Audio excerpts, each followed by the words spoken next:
Hello and welcome. My name's Sissy and I'm Timothy's widow. So today's topic isn't necessarily a good or a bad thing. It's just something that happens. When you've suddenly lost your loved one and your emotional state is in the land of confusion, it may not be the best time for you to experience this. But it is something that happens, so I think it's important that we talk about it, discuss the pros and cons, and then look at some cautionary points that you should be aware of. So before we begin, if I mispronounce this word, please forgive me. I'm struggling to say it. So first of all, what is proselytizing? Proselytize refers to the act of actively trying to convert or persuade someone to adopt a particular religious belief or to join a specific religious group, such as Christianity. It often involves efforts to recruit individuals to attend a church or to become followers of a particular faith.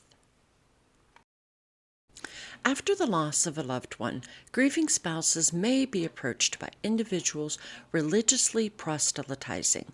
For some grieving individuals, this offers the potential for receiving comfort and spiritual guidance, as well as solace and support during this challenging time.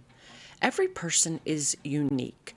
Grieving spouses will have varying needs and beliefs, personal boundaries, and preferences. For some grieving spouses, they may lean more heavily on their faith when they begin their grief journey.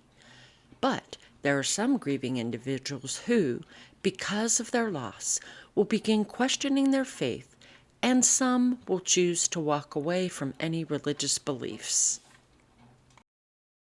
Grieving spouses who are approached by someone proselytizing will need to consider that this can have both positive and negative aspects. So let's look at some of the pros. Number 1, spiritual comfort. Grieving individuals may find solace and comfort in religious beliefs and may appreciate the support and spiritual guidance provided by a proselytizer. Number 2, sense of community. Being approached by someone from a religious community can offer a sense of belonging and support during this challenging time. Number 3, emotional support. Proselytizers may offer emotional support, a listening ear, and a caring presence, which can be beneficial during the grieving process. And last, hope and purpose.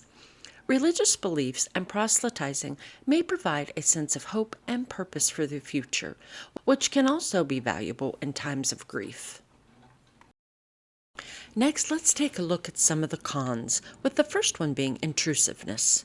Grieving individuals may feel that they are being intruded upon and that their personal space is not being respected when approached with religious proselytizing. Pushing religious beliefs on someone who is grieving can add to their stress and emotional burden, as they may feel pressured to conform to a particular faith. Not all individuals share the same religious beliefs, and being proselytized to in such a vulnerable state can be alienating or offensive to those who have different spiritual or religious perspectives. Grief can leave people emotionally vulnerable, making them more susceptible to manipulation or exploitation. So proselytizing should be viewed with caution. And last, grieving individuals may value their privacy and wish to process their emotions in their own way, without external religious influence. Next, let's consider the intent behind proselytizing. The intent behind proselytizing may not have any hidden agenda behind it. The person who approaches you to speak about this may only wish to help guide you to Christianity. But there is often a common misconception that many grieving spouses have received a rather large life insurance policy after losing their loved one. And many individuals, Christian or not, may be looking for opportunities to cash in on that extra money. The truth is that while many grieving spouses may, in fact, have received a nice-sized life insurance policy, their reality is now, They're going to need every penny of it to get by financially. And of course, we know that for many, there are no life insurance policies to receive. But those that are proselytizing don't know this because they may not really know you at all. So this is one area that you do need to keep in mind and be cautious of.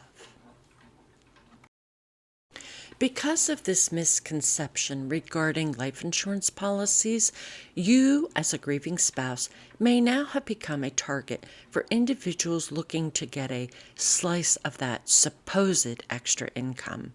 For the record, not everyone seeks you out with bad intention.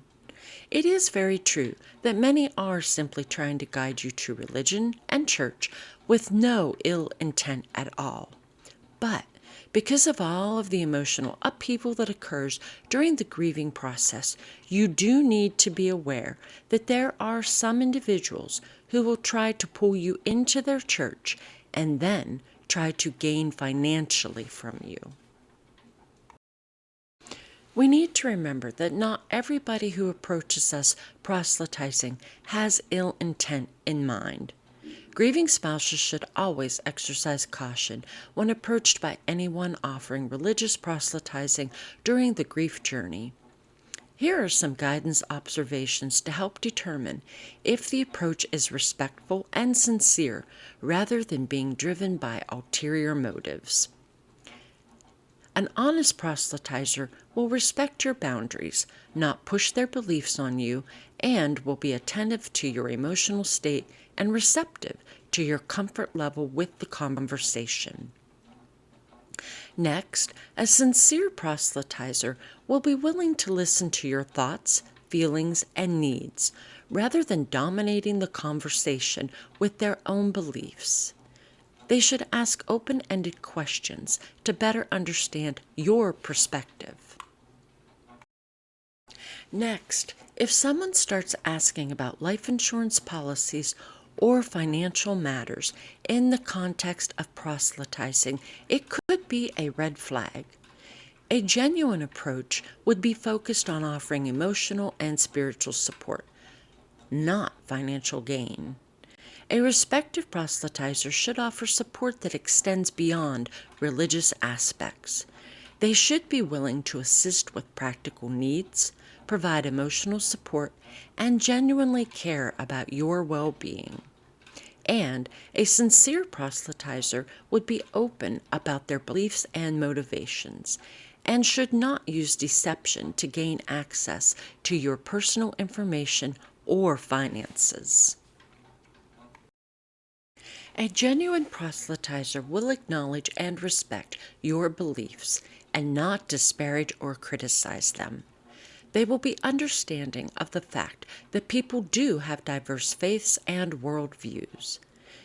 A respectful approach will involve resources being offered, such as religious literature or information about their faith community, without creating a sense of obligation for you to join or convert.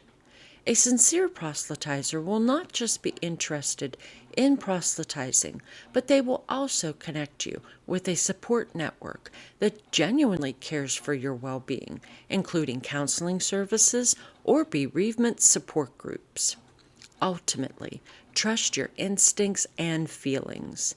If something feels off or makes you uncomfortable, it is okay to politely decline further interaction.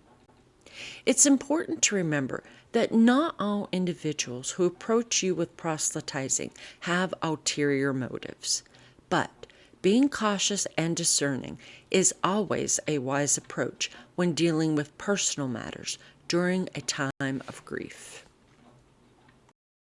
Navigating the intersection of grief and religious proselytizing can be a sensitive journey.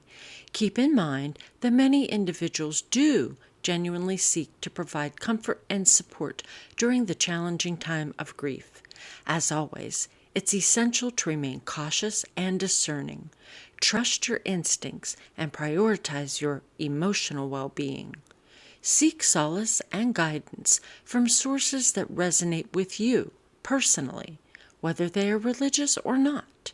The key lies in finding the support and connections that genuinely help you heal and cope with the challenges of grieving while respecting your boundaries and beliefs. In regards to your own religious beliefs, don't hesitate to establish your personal boundaries. If something does not feel right or does not resonate with you, remember, it is okay to bring the conversation or interaction to a close. If you do find that you are interested in learning more about religion and Christianity, be sure to research any materials given to you by the Proselytizer, and you can also check out this website, Ready to Harvest. There is a wealth of content on the many denominations, what they believe, and the differences between them.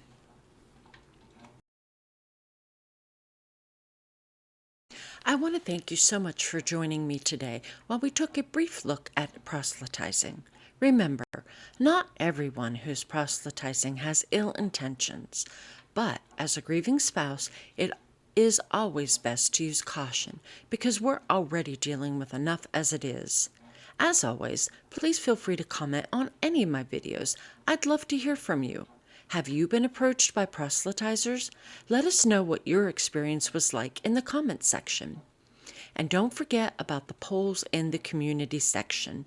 Your interaction really does help my channel to grow and helps me to determine what content to research and provide to you, the viewer. I've been Sissy, and I am wishing you much hope, light, and love. Until the next time, my friend, take care.